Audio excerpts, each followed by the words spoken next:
Assalamualaikum warahmatullahi wabarakatuh. Perkenalkan, nama saya Mustamin dari kelas P3C dengan NIM 2402095010056. Saya di sini akan menjelaskan apa itu elektronika. Elektronika adalah cabang ilmu yang mempelajari pengendalian aliran elektron dalam rangkaian listrik untuk memproses, mengirim, dan menyimpan informasi. Elektronika digunakan dalam berbagai perangkat seperti komputer, televisi, ponsel, dan sistem otomasi.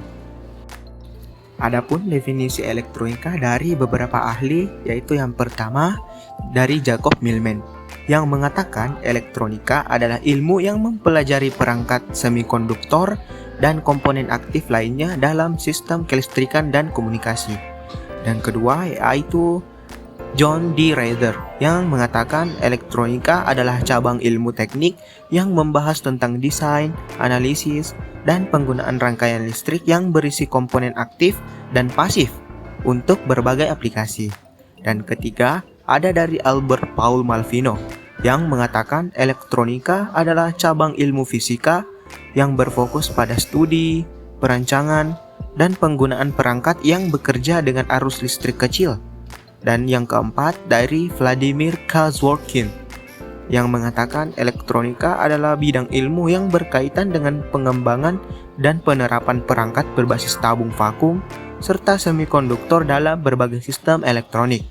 Dan yang terakhir yaitu yang kelima dari William D. Stanley, yang mengatakan elektronika merupakan ilmu yang berkaitan dengan pengendalian aliran elektron dalam vakum, gas, atau semikonduktor untuk berbagai aplikasi teknologi.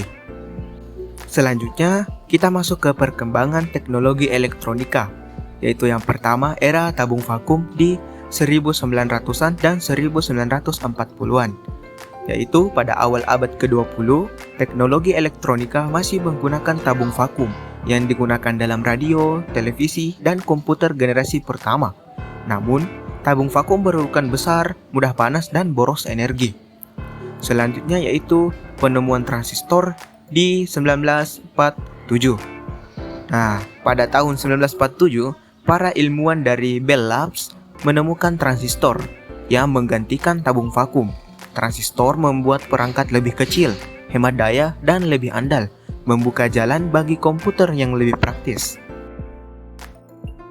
Yang keempat, sirkuit terpadu atau IC pada tahun 1958 sampai 1960-an, yaitu Jack Kilby dari Texas Instruments menemukan sirkuit terpadu atau IC yang menggabungkan banyak transistor dalam satu chip. Teknologi ini memungkinkan pengembangan perangkat elektronik yang lebih kecil, murah, dan efisien. Nah, yang keempat, lahirnya mikroprosesor di tahun 1970-an. Pada tahun 1971, Intel memperkenalkan mikroprosesor 4004 yang menjadi dasar dari komputer pribadi atau PC. Ini adalah langkah besar dalam dunia komputerisasi dan otomatisasi. Yang kelima, era digital di tahun 1980-an sampai tahun 1990-an. Teknologi komputer dan telekomunikasi berkembang pesat. PC, ponsel, dan internet mulai dikenal luas, serta muncul perangkat elektronik digital seperti CD dan DVD. Nah, dan keenam, era perangkat cerdas di tahun 2000-an. Dengan berkembangnya Wi-Fi, Bluetooth, dan smartphone, perangkat elektronik semakin terhubung dan pintar. Kemajuan dan sensor dan baterai juga membuat gadget lebih efisien. Yang ketujuh, IoT dan AI di tahun 2010-an, yaitu perangkat elektronik kini saling terhubung melalui Internet of Things atau IoT seperti smart home dan kendaraan otonom. Kecerdasan buatan atau AI mulai digunakan dalam asisten virtual, pengenalan wajah, dan analisis data besar. Nah, dan terakhir, teknologi canggih di tahun 2020-an sampai sekarang. Saat ini, dunia mulai mengadopsi 5G, komputasi kuantum, dan AI yang lebih canggih. Elektronika semakin cepat, efisien, dan pintar, dengan prediksi bahwa 6G, chip nano, dan AI generatif akan menjadi tren masa depan. Selanjutnya kita masuk ke komponen elektronika, yaitu dibagi menjadi dua, yaitu berdasarkan kemampuannya memperkuat sinyal dan berdasarkan hubungan antara tegangan. Nah, kita bahas dulu berdasarkan kemampuan memperkuat sinyal, yaitu juga dibagi dua. Yang pertama itu komponen aktif, yaitu di dalamnya ada transistor yang digunakan sebagai penguat sinyal, saklar, dan asilator dalam rangkaian elektronik. Yang kedua itu tabung trioda, yang digunakan yaitu komponen lama yang digunakan untuk penguatan sinyal dalam radio dan televisi jadul.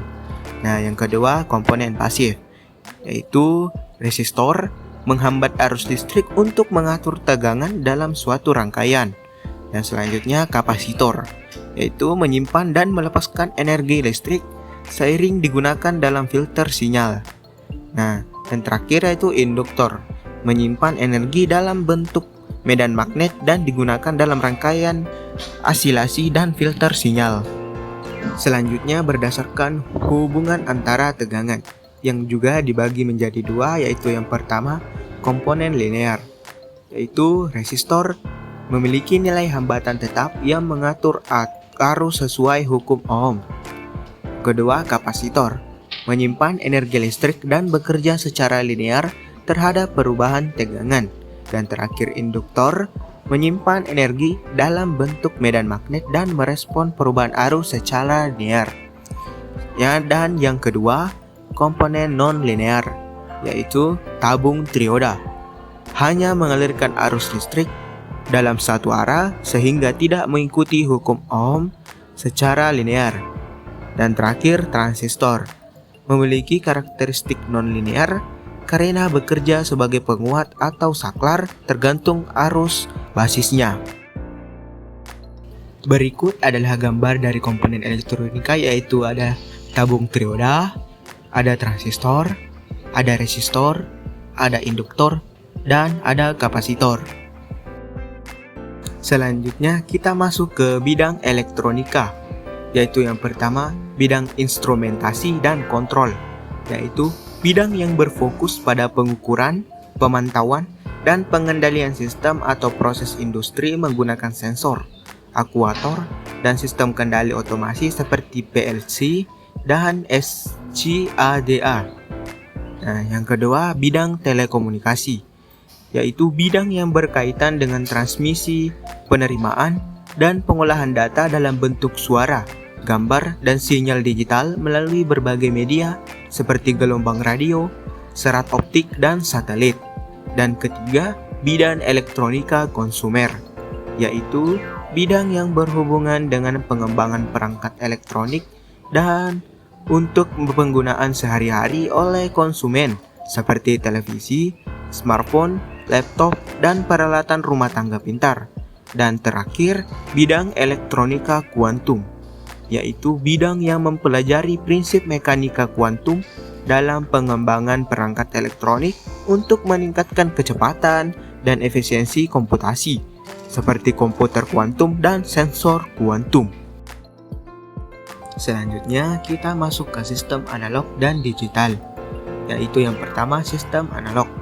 Sistem analog adalah sistem yang bekerja dengan sinyal kontinu, di mana nilai data dapat berupa secara halus dan tidak terbatas dalam rentang tertentu. Sistem ini digunakan dalam berbagai perangkat yang menangani gelombang alami seperti suara dan cahaya.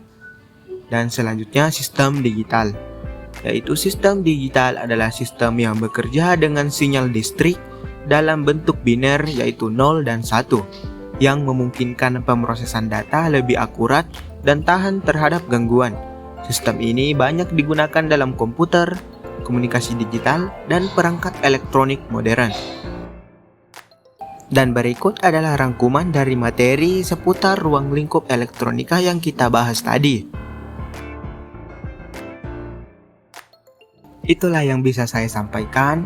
Semoga materi yang saya sampaikan bisa bermanfaat untuk kita semua. Saya akhiri dengan kata Assalamualaikum warahmatullahi wabarakatuh. Terima kasih.